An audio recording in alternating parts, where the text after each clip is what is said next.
ओम शांति।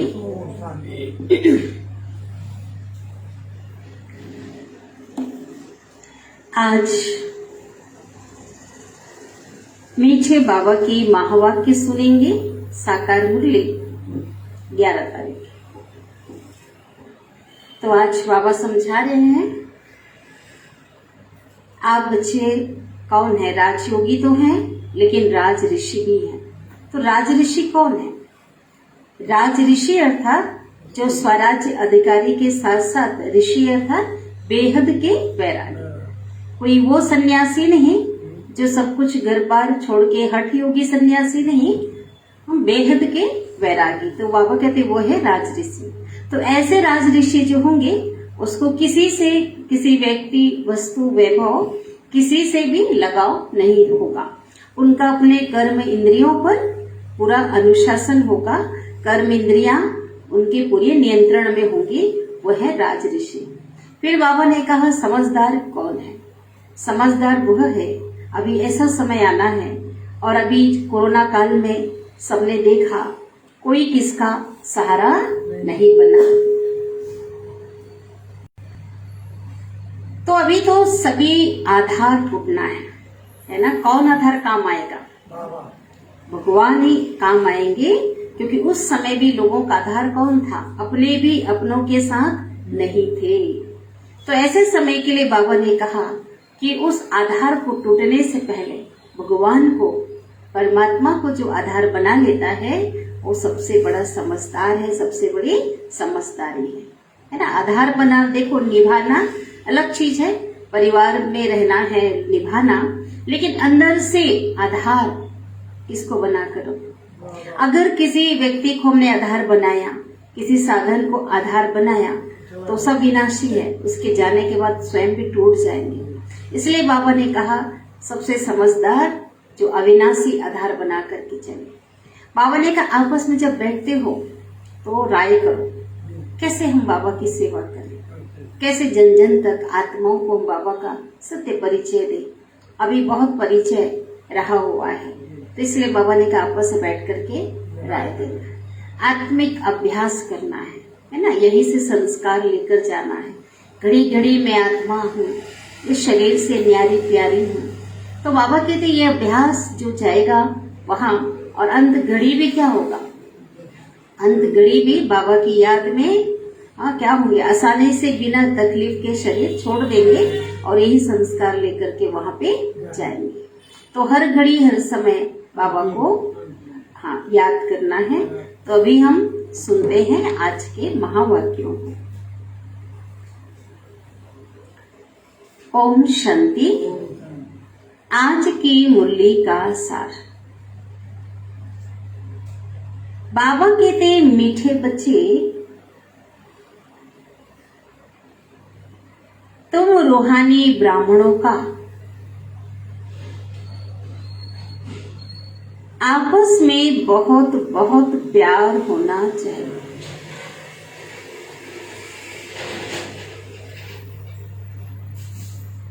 तुम रूहानी ब्राह्मणों का आपस में बहुत बहुत प्यार होना चाहिए।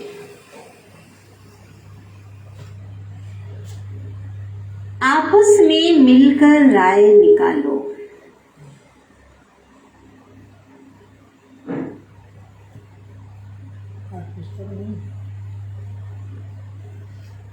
कहाँ है देखिए,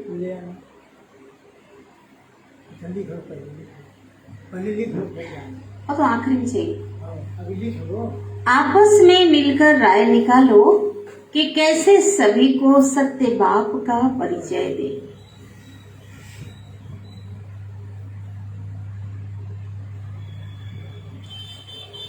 प्रश्न है कैसे सबको सत्य बाप का परिचय दें। प्रश्न है बच्चे किस निश्चय के आधार पर, बच्चे किस निश्चय के आधार पर अपना भाग्य ऊंचा बना सकते हैं। किस निश्चय के आधार पर?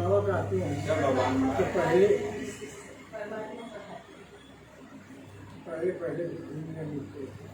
हमको परमात्मा पढ़ाते हैं और सौभाग्यशाली।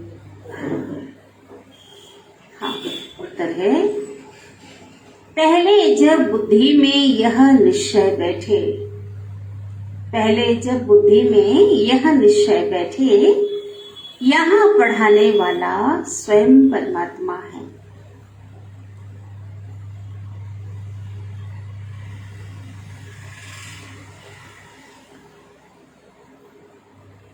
उनसे ही हमें सौभाग्य लेना है।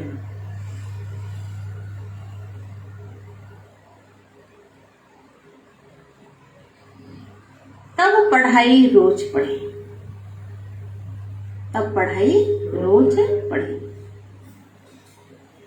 और अपना सौभाग्य ऊंचा बना सके।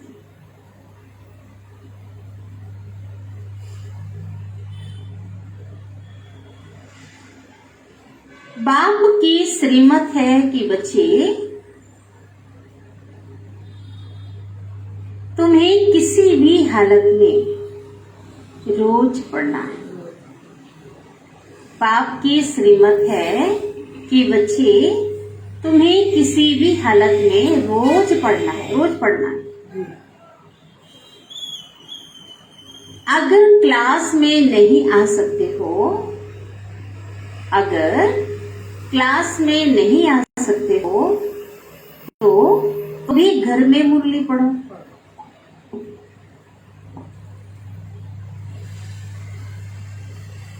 गीत बजा है तू प्यार का सागर है। ओम शांति। आत्माएं अर्थात बच्चे जान गए हैं कि हम आत्मा बिंदी थोड़ा सा हम आत्माएं बिंदी स्वरूप मिसल हैं, एक स्टार मुआफिक है, सितारे के समान है। लेकिन जो आत्मा है वह सेल्फ के बाप को कैसे रियलाइज करे? सेल्फ माना खुद का जो पिता है, आत्मा का पिता है, उसको कैसे रियलाइज करे? दुनिया में कोई भी ना अपने को जानते हैं ना बाप को जानते हैं।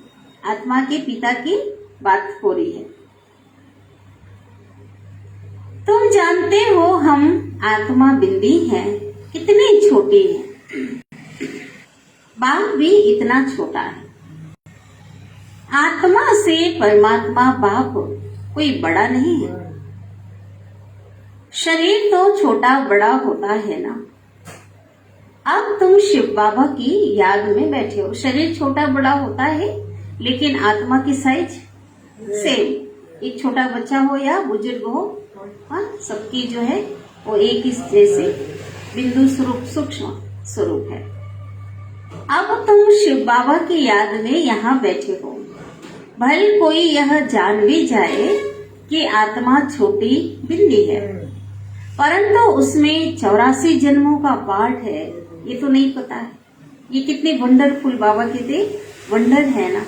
कितना आश्चर्य लगता है अगर सोचने बैठो, कैसा लगता है। रिकॉर्डिंग है 84 जन्मों की। जब तक आत्मा शरीर का आधार ना लेवे, तब तक वह पार्ट बजा ना सके। वैसे परमात्मा भी हम आत्मा के मुआफिक छोटा है, परंतु बाप क्यों कहा जाता है? क्योंकि वह सदा पावन है। वह परमात्मा को जानते भी उनको बाप कहते हैं, ना जानते भी, दुनिया वाले ना जानते भी उसको परम पिता, गॉड फादर कहते हैं ना, क्योंकि है ही सबका पिता। भले परिचय नहीं है, लेकिन विश्व की हर आत्मा उसे पिता के रूप में याद करती है। जैसे तुम समझ के याद करते हो, तो वो बिना समझे वैसे वो याद करते हैं। इतने जो भी भगत हैं, कितने भगत होंगे आज विश्व दुनिया में? करोड़ों होंगे ना। इतने जो भगत हैं, सबका भगवान एक है, जिसको पतित पावन कहा जाता है। तो पतित हैं अनेक और पतित पावन है एक। साधु संत महात्मा भी बुलाते हैं, उनको गॉड फादर कहते हैं। तो सबका फादर ठहरा ना। फादर को पतित से पावन बनाने के लिए आना पड़ता है।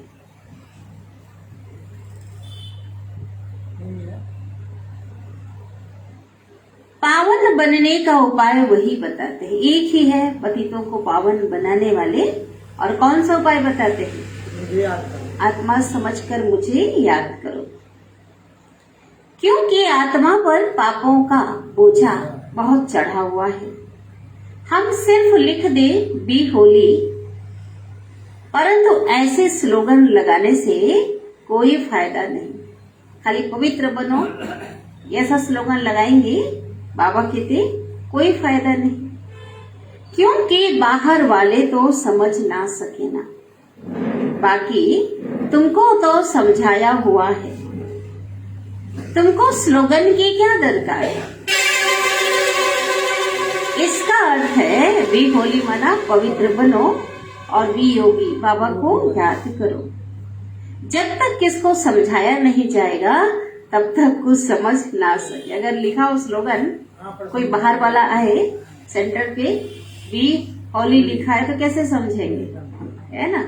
जब उसको समझाओगे याद करो और याद से पावन बनो, तभी बाहर वाले समझ सकेंगे। बाबा कहते आप बच्चे तो समझ सकते हो।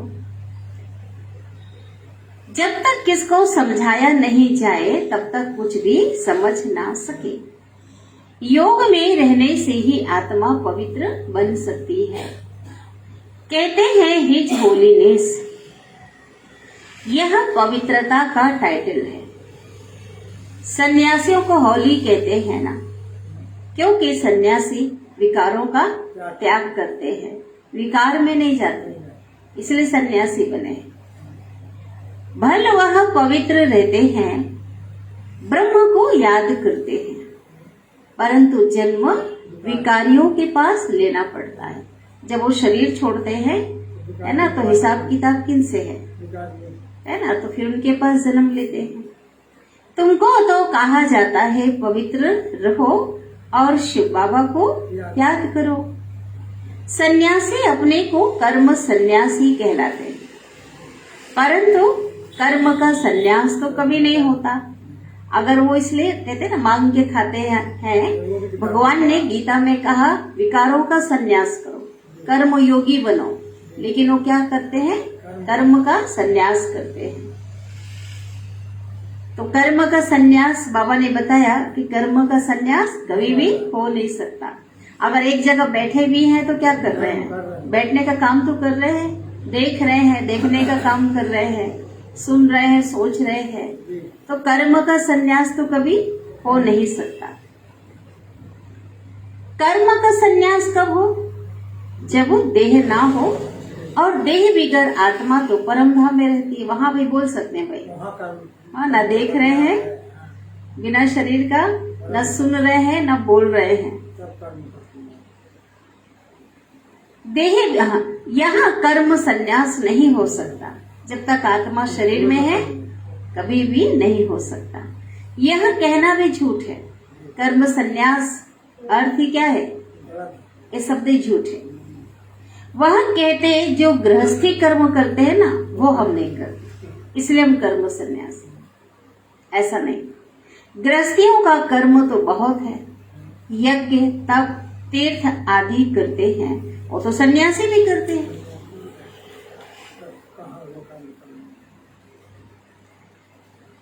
बाकी फर्क सिर्फ यह है, वह कमाई करके घर में खाना पकाते हैं गृहस्थी वाले, और सन्यासी यह नहीं करते क्योंकि वो मांग कर खाते। उनका हठ योग है। अब हठ योग से परमात्मा मिल नहीं सकता।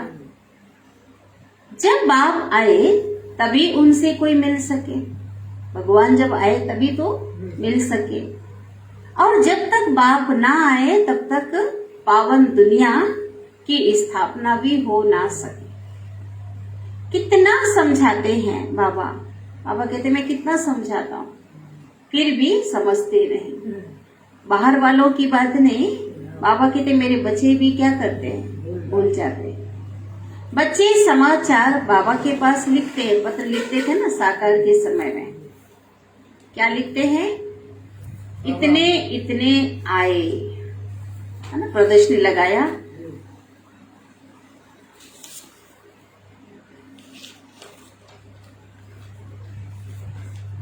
प्रदर्शनी लगाने से कितने लोग आए नाम लिखते थे पहले,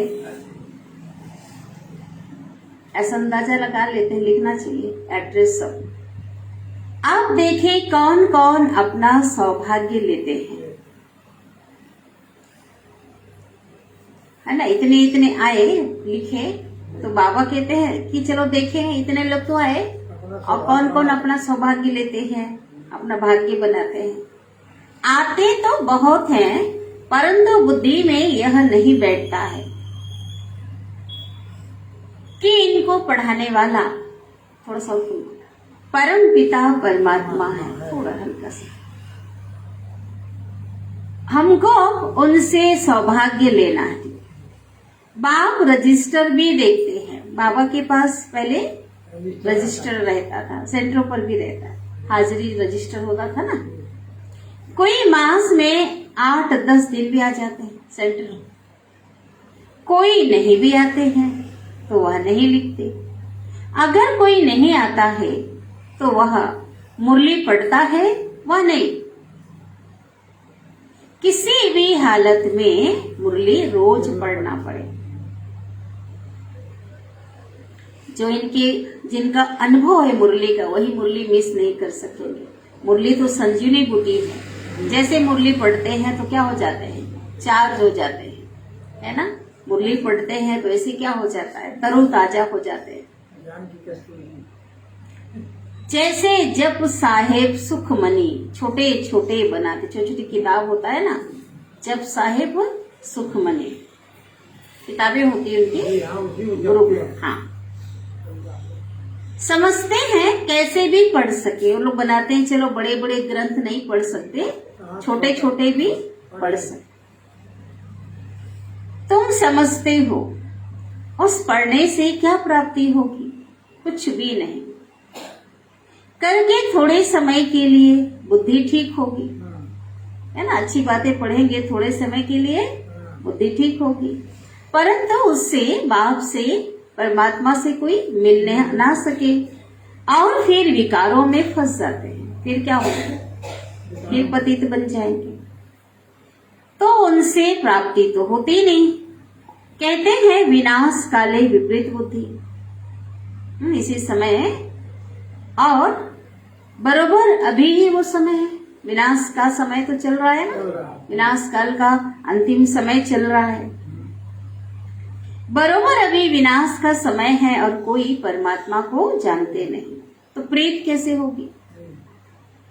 कहते भी हैं, हाँ, साधु सन्यासी क्या कहते हैं? नेति नेति, हम रचयिता और रचना को नहीं जानते, कि आदि मध्य अंत को हम रचना और रचयिता के आदि मध्य अंत को नहीं जानते,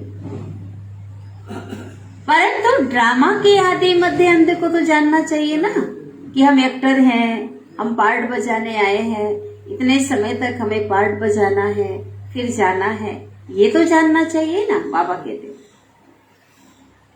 बाबा समझाते हैं सतयुग है आदि और कलयुग है अंत, तो तीनों काल और तीनों लोकों को समझना है।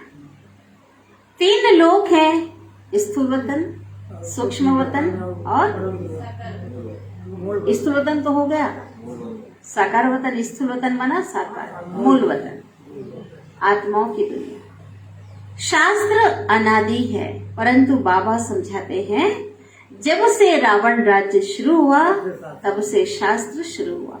कोई सतयुग से शास्त्र पुराण नहीं पढ़ा गया है।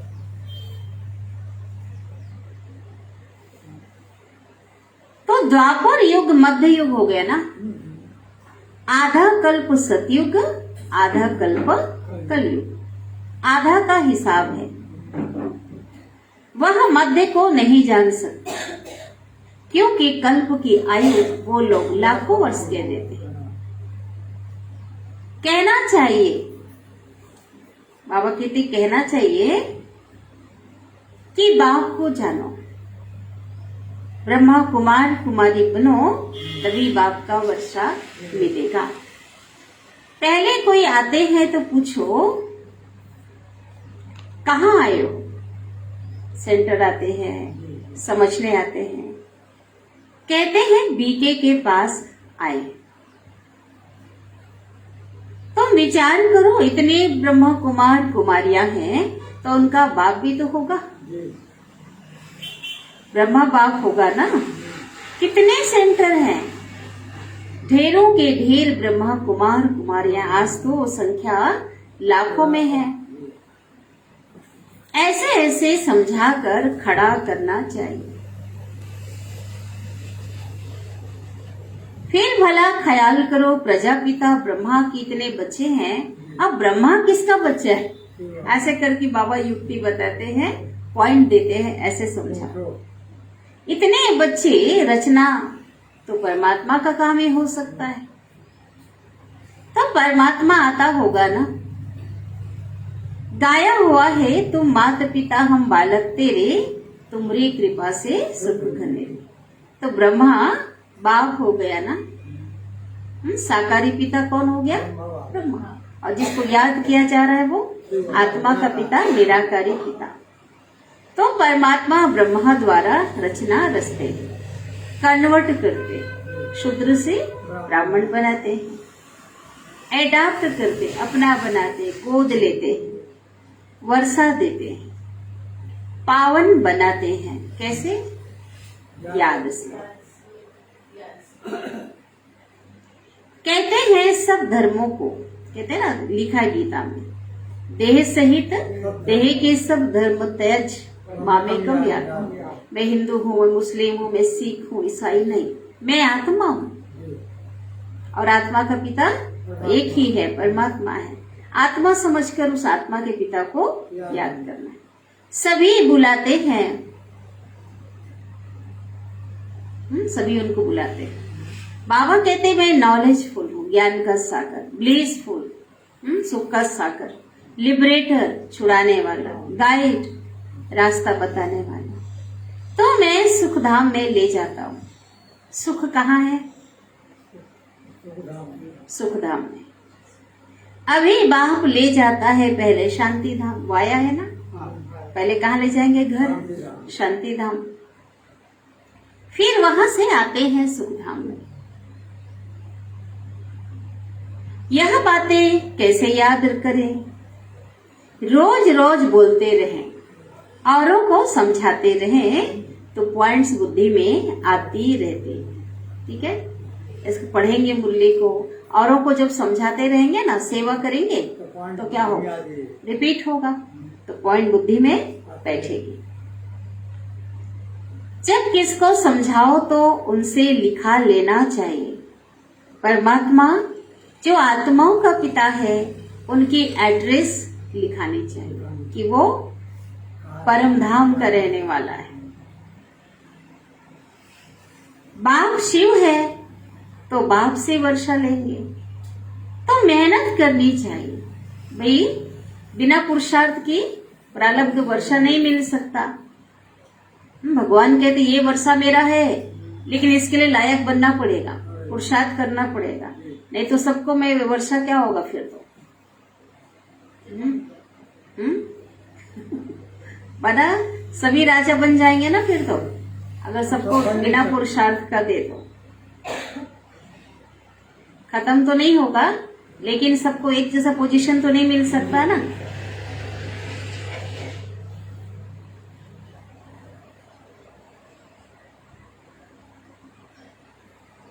इसलिए बच्चों को खुद खड़ा होकर फिर औरों को भी खड़ा करना चाहिए, योग्य बनाना चाहिए, है ना इसका मतलब।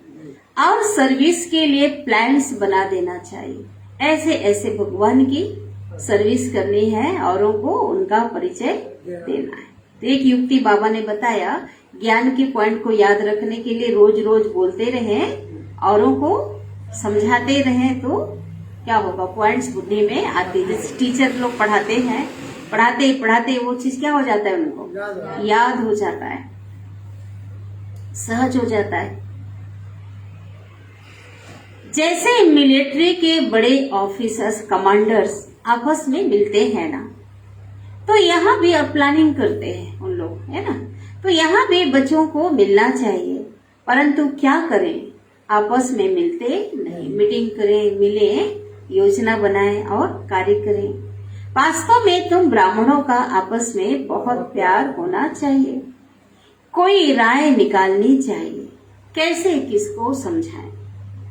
देखो लक्ष्मी नारायण के कितने मंदिर हैं, तो मंदिर बनाने वालों से भी मिलना चाहिए कि आपने यह मंदिर तो बनाया है, लेकिन क्या आप जानते हैं इन्होंने राज्य कैसे पाया, है ना? या इनको राज्य देने वाला कौन था, इसने ऐसा बनाया, फिर राज्य कैसे गंवाया। श्री कृष्ण का चित्र तो बहुत अच्छा है, इसमें 84 जन्मों की कहानी बड़ी अच्छी है ना। सीढ़ी का जो चित्र है, सिर्फ यह चित्र बड़ा बनाना चाहिए। बाबा कहते हैं कोई भी आए तो युक्ति से पूछना चाहिए, हर काम कैसे करना है, युक्ति से। कि आपने गीता पढ़ी है, कहेंगे हाँ पढ़ी है, जैसा बताएं तो उनको क्या कहो, अच्छा बताओ गीता का भगवान कौन है, गीता किसने सुनाई। तो ऐसे युक्ति से समझाना चाहिए। हर काम, सेवा भी कैसे करो, युक्ति से। कहते हैं ना, क्या महिमा है, गाते हैं, तो माता पिता हम बालक तेरे और तुम्हारी कृपा से सुख घने। तो माता पिता, तो माँ कौन हो गई फिर? ब्रह्मा। ब्रह्मा देखो माँ जुड़ा है ना, तो उनके साथ संबंध रखना चाहिए ना कि माँ के साथ माँ प्यार देती है, माँ ही पिता से योग लगाना सिखाती है, तो संबंध तो रखना है ना कि नहीं रखेंगे, डायरेक्ट रखना है। माँ से संबंध रखना चाहिए नहीं रखना चाहिए, है ना। माँ ऐसा नहीं कहती कि मेरे को याद करो, वो किसको याद करने कहते हैं। अगर उनसे बाबा कहते संबंध रहना चाहिए, अगर उनसे प्यार गया तो खेल खलास। अगर उनसे प्यार गया माना खेल खलास। बाप से वर्षा कैसे पाएंगे? तो साकार में ऐसे ऐसे आत्माएं थे जो बाबा से सामना करने वाले थे, रिस्पेक्ट नहीं रखने वाले थे, कहते थे हम भी पुरुषार्थी जैसे हम है भी ऐसी हैं, इतना साधारण समझकर बैठे थे। तो शिव बाबा कहते हैं अगर उनसे प्यार गया माना आपका खेल खलास। बाबा से वर्षा कैसे पाएंगे? तुम्हारी लड़ाई पुराने दुश्मन से है ना। कौन है पुराना दुश्मन? रावण। कोई को मालूम नहीं है कि रावण से भी युद्ध कैसे होती है। लोग तो ये कहते हैं रावण जब चलाते हैं अच्छाई की बुराई पर विजय है, लेकिन अच्छाई की बुराई पर विजय कैसे होती है? क्योंकि रावण के तो 10 सिर है ना, काम क्रोध मोह लोभ अहंकार, है ना।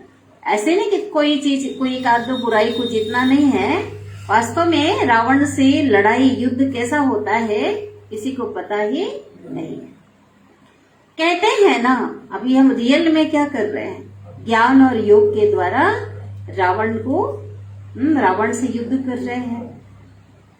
कहते हैं सच की नाव डोलेगी लेकिन डूबेगी नहीं। तो हिलती कितनी है, हिलेगी जरूर, हिलेगी डोलेगी लेकिन डूबेगी नहीं। अर्थात भगवान के बने हैं तो परिस्थितियां आएंगी, विघन आएगा, समस्या आएगा, लेकिन निश्चिंत रहो। हाँ आपका बिल्कुल जो आया है चला जाएगा, आपका अकल्याण होने वाला नहीं है। बरशते अगर आप बाबा की श्रीमत पे हो, बाबा को याद कर रहे हो तो।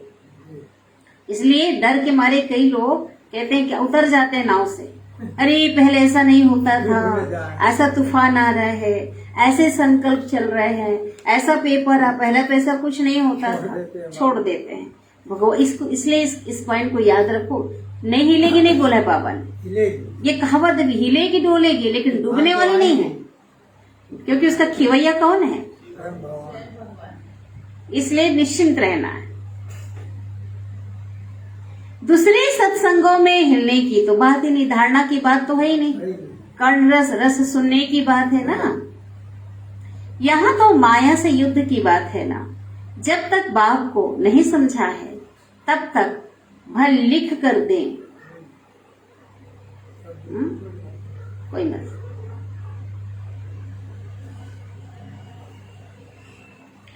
परंतु तोता कंठी वाला नहीं बना है। जंगली तोता आया और गया। कौन सा तोता बनना है? कंठी वाला तोता अच्छा पढ़ता है, जो सिखा दो वो पढ़ता है और बोलता रहता है। तो कौन सा तोता बनना है? माना जो सुना है बाबा से औरों को सुना तो सकते हैं। जंगली तोता नहीं पढ़ता, आया और चला गया। ऐसे आते हैं ना, कहीं आएंगे ज्ञान सुना, नहीं ठहरते हो क्या होंगे? चले जाते। कौन सा तोता बनना? कौन सा तोता हो बताओ? है अल्प को समझना है, ऐसे प्रजा तो ढेर है। बाबा कहते बाबा को नहीं समझा माना कंठी वाला तोता नहीं हो। सबसे पहली बात किसको समझना है? जो बाबा को समझेगा, निश्चय होगा तो औरों को बताएगा या नहीं बताएगा।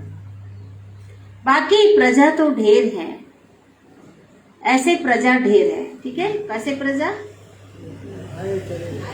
हाँ, बाकी राजाई के लिए कोई खड़ा नहीं होता है। बत्ती पर फिदा हो जाए सो तो बड़ा मुश्किल होता है। बत्ती कौन? ज्योति कौन? रोशनी, महाज्योति शिव बाबा पर फिदा हो जाए कोई, वो तो मुश्किल कोई होता है सभी फिदा? चलो बहुत अच्छी बात।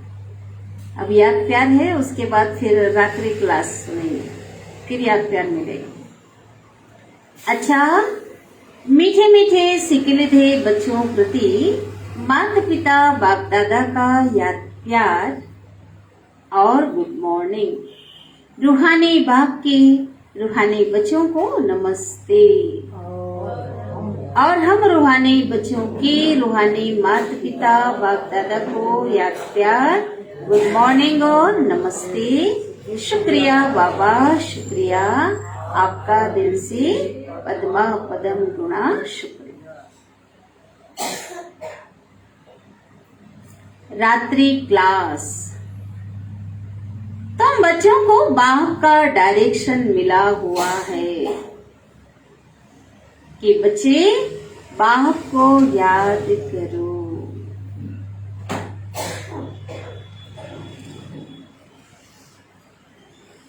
बच्चे कहते हैं बाबा फुर्सत नहीं मिलती। बच्चे कहते हैं बाबा फुर्सत नहीं मिलती है। ठीक है, सुनो बाबा क्या जवाब दे रहे हैं। बाबा को याद करने के लिए क्या बोल रहे हैं बाबा के बच्चे? फुर्सत नहीं मिलती है। बाबा कहते हैं अब फुर्सत कहाँ चली जाती है? नहीं मिलती तो कहाँ चली जाती है? हाँ, कहाँ चली जाती? फुर्सत नहीं मिलती। जरूर माया तुम्हारा समय ले लेती है, सही है ना। माया भी जबरदस्त तिखी है जो तुमको बाप को याद करने की भी फुर्सत नहीं देती है। तब तो कहते हो ना बाबा सारे दिन में आज आधा घंटा 20 मिनट याद में रहे, क्योंकि फुर्सत किसने ले लिया? अगर सारा दिन का दिनचर्या निकालें कितना समय ऐसे वेस्ट चला गया। कोई मुश्किल ही सारे दिन में 2 घंटा बाबा को याद करते होंगे।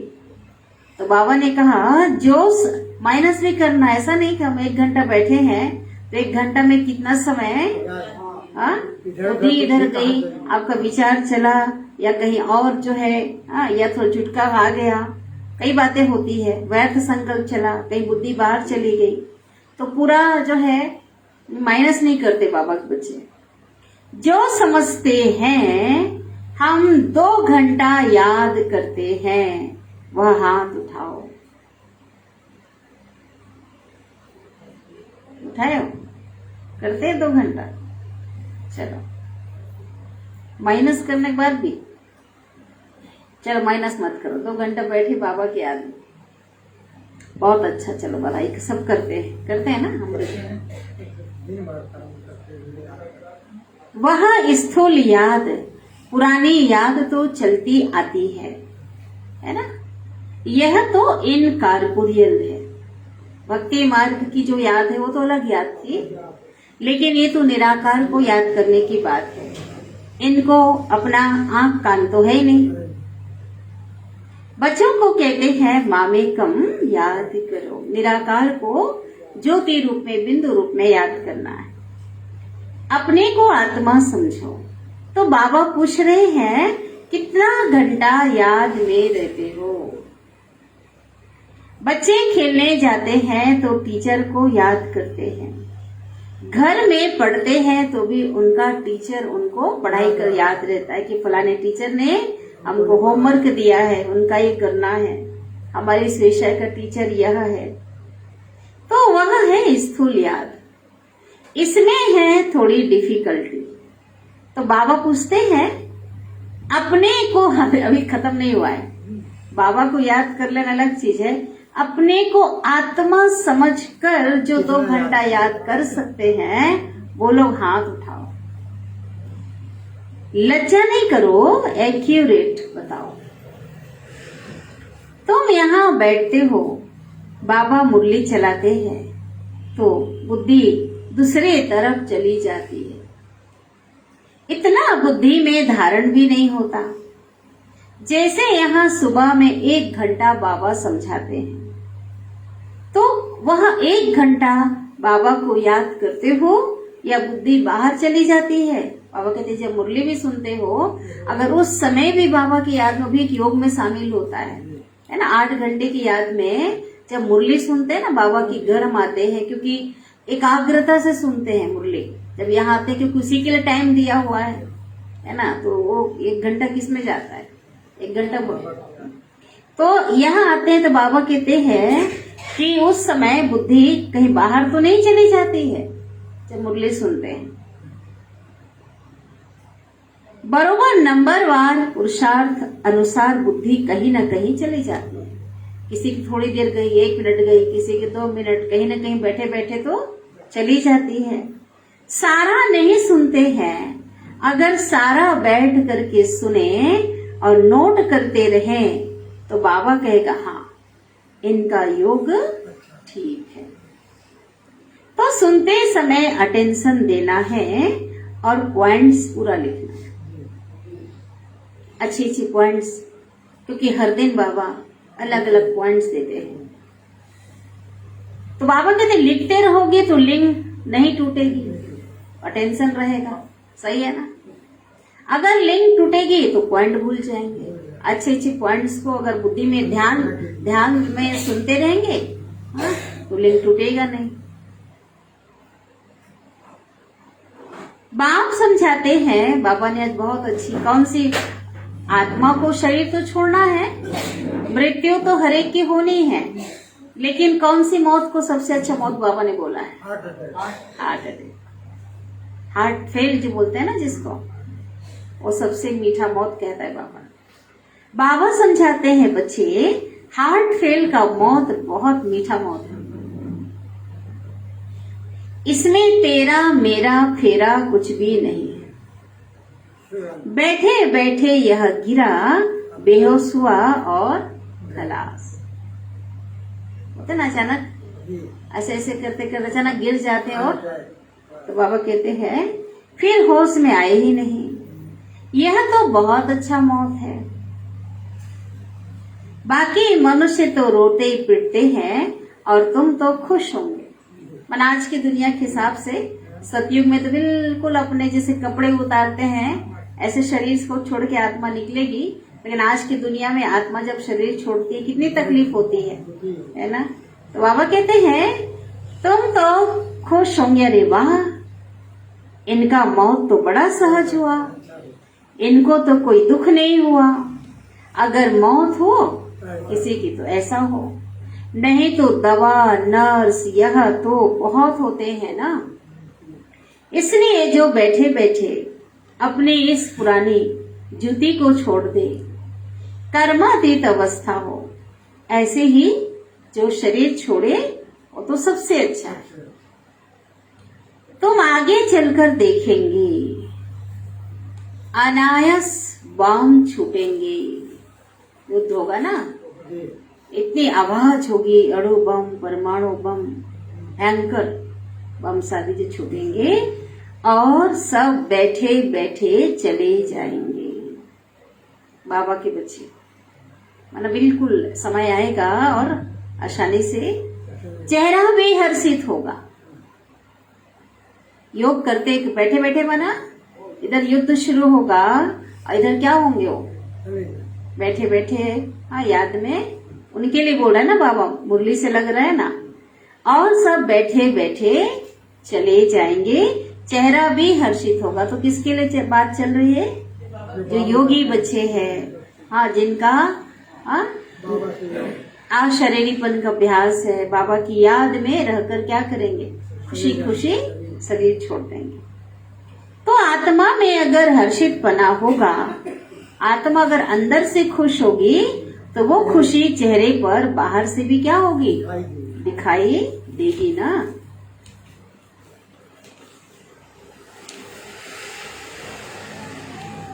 दिखाई तो पड़ेगा ना। आत्मा कोई खत्म तो नहीं होती है, आत्मा शरीर छोड़ती है तो बड़ी खुशी से यह शरीर हंसते हुए छोड़ देगा।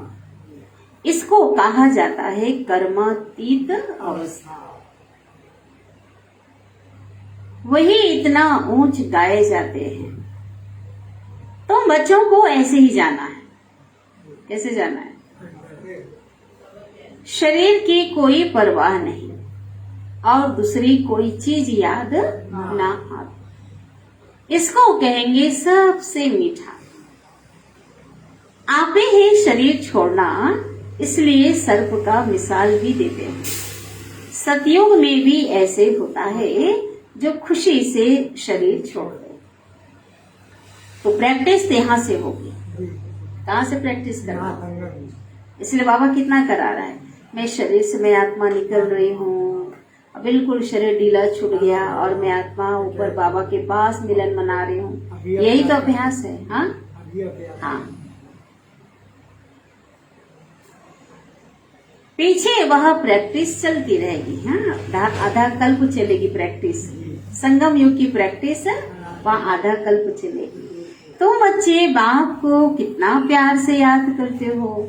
अंग्रेजी में कहा जाता है मोस्ट बिलव्ड, सब बहुत प्यारा, परम प्रिय, बहुत मीठा। लोगों को परम प्रिय मोस्ट बिलव्ड नहीं कहा जा सकता, वो तो भगवान के लिए भले प्रिय है, लेकिन परम प्रिय जो शब्द आता है ना, किसके लिए आता है? परमात्मा के लिए। बाबा कहते हैं बच्चे, मैं तुम्हारा बाप भी हूँ, टीचर भी हूँ और गुरु, सतगुरु भी हूँ। कभी तुम टीचर को भूलो तो बाप को याद कर सकते हो। हाँ, क्यों? तीनों तो एक ही है ना।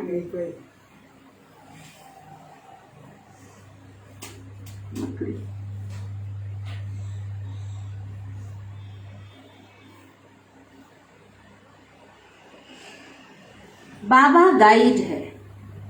गाइड को पंडा भी कहा जाता है। वह दुख से लिबरेट करने वाला, शांति धाम में ले जाने वाला है। उसके पीछे है सुख धाम। शांति धाम के पीछे क्या है? तो तुमको यह ज्ञान घास मिलता है। कौन है सब? घास कौन खाता है? तो बाबा की गौवें कौन है? अम्मा। तुमको यह ज्ञान घास मिलता है, फिर इसको विचार सागर मंथन करते रहो। जैसे गाय का मुख चलता रहता है। गाय क्या करती है? एक बार खा लेगी, जुगाली बोलते हैं जिसको, और कहीं छाए में बैठ जाएगी, उसको फिर जो खाई है ना गले के अंदर है, उसको निकाल के चबाती रहती है। तो बाबा कहते हैं जैसे गाय का मुख चलता है ना, तुम्हारा मुख तो चलने की दरकार नहीं कि कोई स्थूल में मुख नहीं चलाना है, कैसे ऐसे मुख मत चलाना। बाबू गाय जैसे मुख चलाने बोल रहे हैं। तो बाबा तुम्हारा क्या है? बाकी अंदर में मंथन करना, सब कुछ याद है। हमको स्थूल रूप में मुख चलाने की बात नहीं है, लेकिन बाबा क्या कहते हैं? अंदर में सब कुछ याद करना है, मंथन। ठीक है, अब स्थूल रूप में तो नहीं खा रहे हैं ना। जैसे तुम हो ऐसे हम हैं।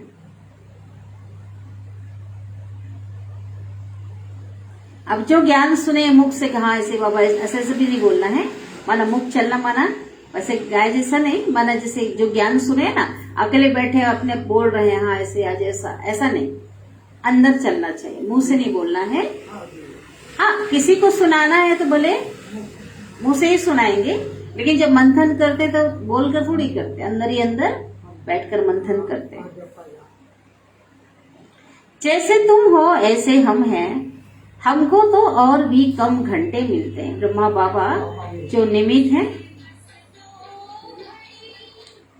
बाकी अंदर में सब कुछ याद करना है, क्योंकि हमारा बुद्धि योग बाहर में बहुत जाता है। ब्रह्मा बाबा कितनी बड़ी, देखो इतने बाबा के बच्चे थे, 400 की संख्या।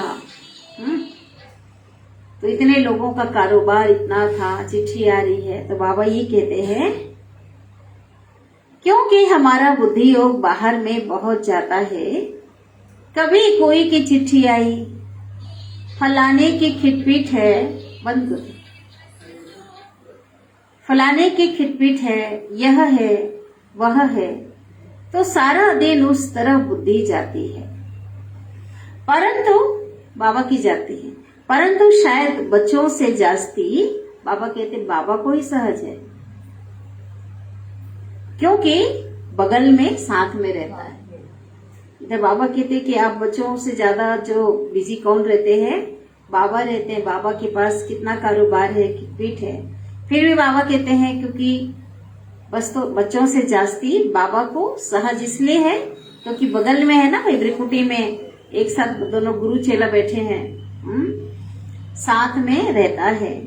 जब बाबा भोजन खाने के लिए बैठते हैं तो सोचते हैं अच्छा मैं बाबा को याद करता हूँ। फिर क्या होता है, 2-3 मिनट याद रहती है, फिर भूल जाता हूँ। याद हवा मुआफिक उड़ जाती है।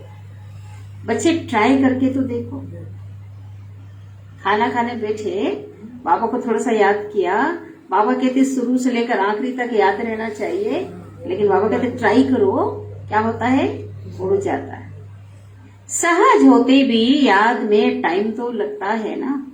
अच्छा फिर से याद प्यार लेंगे, लेकिन गुड नाइट नहीं बोलेंगे क्योंकि रात्रि क्लास है। फिर से एक बार, ठीक है, 2 मुरली है ना। मीठे मीठे सिकिल दे रूहानी बच्चों प्रति रूहानी बाप और दादा का दिल व जान सिख व प्रेम से याद प्यार।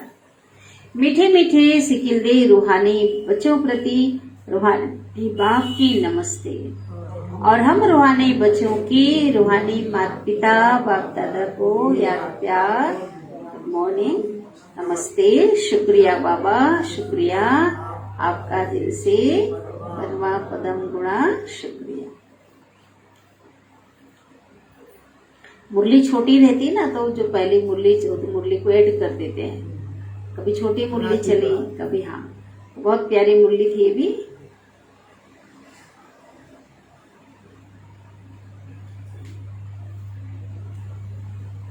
धारणा के लिए मुख्य सार, पहली पॉइंट,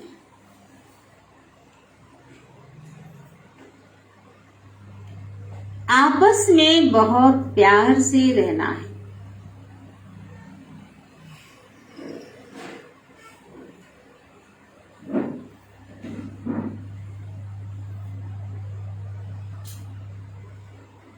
मिलकर राय निकालनी है।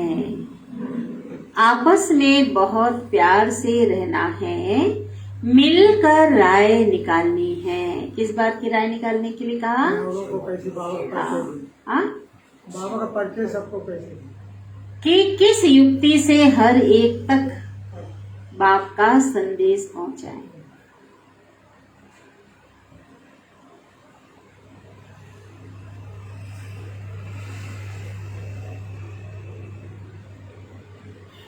दूसरी पॉइंट,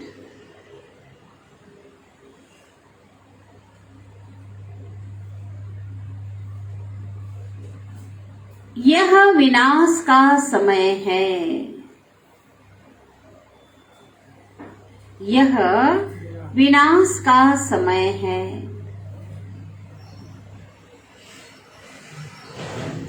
इसलिए एक बाप से सच्ची प्रीत रखनी।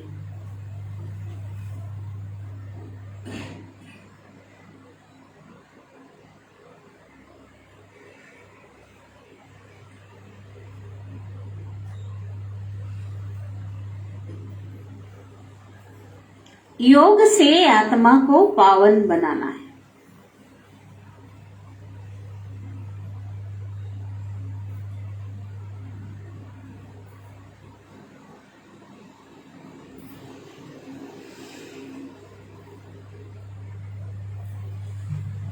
वरदान है,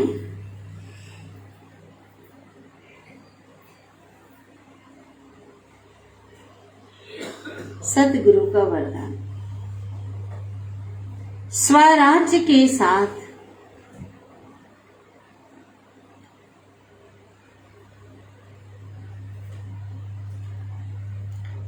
बेहद की वैराग्य वृत्ति को धारण करने वाले, स्वराज्य के साथ बेहद की वैराग्य वृत्ति को धारण करने वाले सच्चे सच्चे राज ऋषि भव। कौन है सभी? वरदान के साथ स्वमान भी है। कौन है? राज ऋषि। तो कौन है? जो स्वराज्य के साथ बेहद का वैराग्य वृत्ति जो धारण करते हैं। विस्तार है वरदान का। एक तरफ राज्य और दूसरी तरफ ऋषि, एक तरफ राज्य और दूसरी तरफ ऋषि अर्थात बेहद के वैरागी।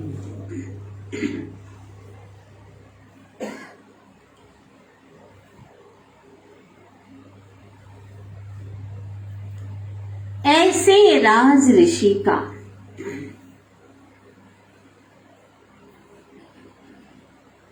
कहाँ भी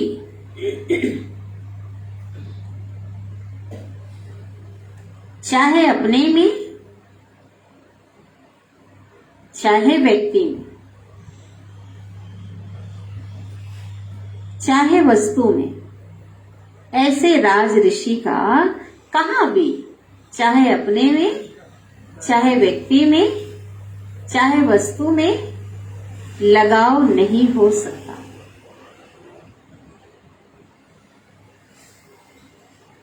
क्योंकि स्वराज्य है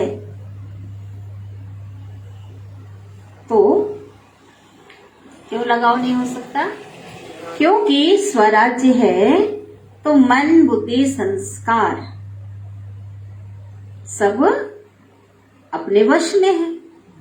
भाई स्वराज्य का मतलब यही होता है, स्वयं पे राज्य है ना, स्वयं पे नियंत्रण। तो स्वराज्य है तो मन बुद्धि संस्कार सब अपने वश में है। और वैराग्य है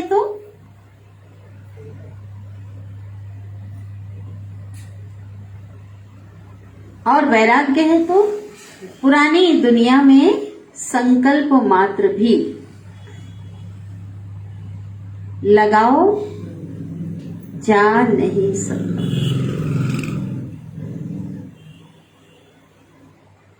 बेहद का वैराग्य।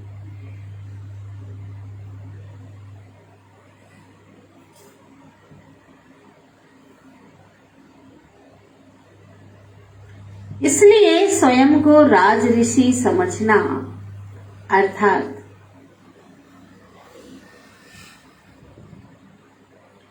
राजा के साथ साथ बेहद के वैरागी बनना।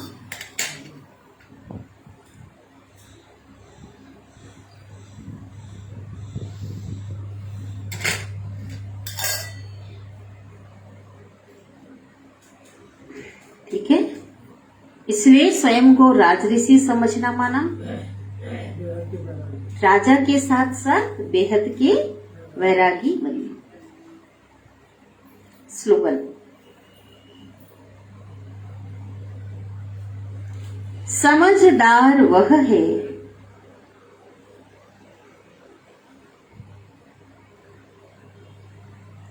समझदार वह है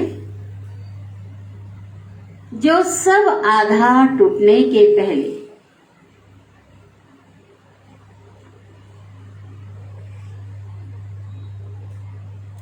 एक बाप को अपना आधार बना ले। सहारा जिसको बोलते ना, आधार बना ले। वास्तव में वही समझदार है, क्योंकि अभी कोई किसका नहीं होने वाला। ट्रेलर तो सभी ने देखा। अभी कोरोना काल में अंत में कोई किसका नहीं होगा। किसी को सहारा बनाएंगे, जिसको सहारा बनाएंगे वही आधार टूटता नजर आएगा। ना व्यक्ति कोई काम आएगा, ना कोई साधन काम आएगा। इसलिए भगवान को अंदर से आधार बनाकर चले, दूसरे को भी बताएं सबको, ये आधार कभी टूटने वाला नहीं है।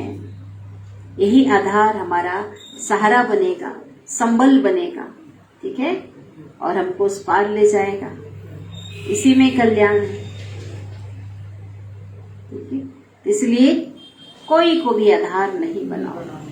अपने जीवन के लिए भी, अपने पुरुषार्थ के लिए भी भगवान को ही सहारा, भगवान को ही अपना आधार बनाकर चलना है। बनाए सबने, हाँ, अंदर से भी किसी को नहीं, बस बाबा को देखो, बाबा को आधार बनाओ तो क्या रहेंगे, कभी धोखा नहीं मिलेगा।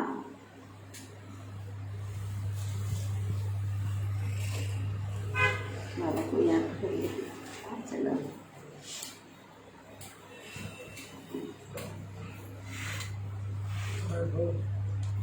याद धोनी को याद करो।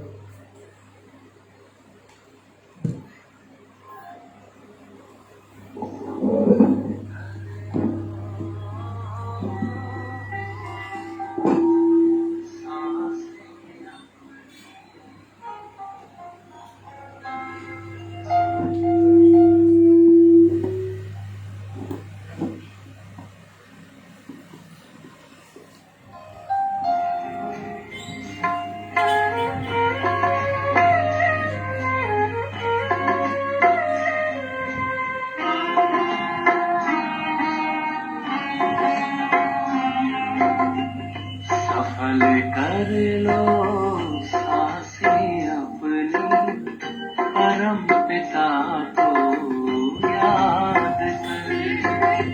सफल कर लो सांसें अपनी, परम पिता को याद कर।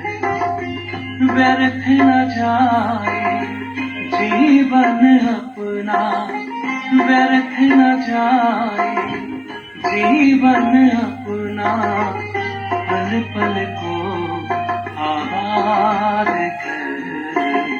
सफल कर लो सांसें अपनी, परम पिता को याद कर।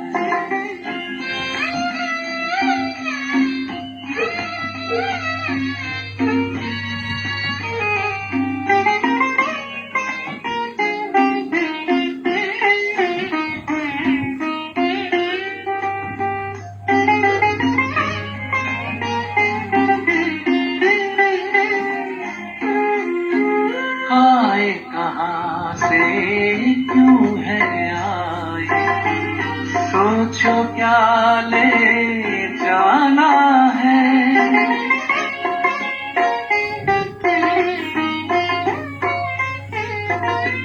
आए कहाँ से क्यों है आए, सोचो क्या ले जाना है। जैसी करनी वैसी भरनी, कभी नहीं भुलाना है। शुभ संकल्पों की, शुभ संकल्पों की करो रचना, विश्व का कल्याण कर। व्यर्थ न जाए जीवन अपना, पल पल को आबाद कर। सफल कर लो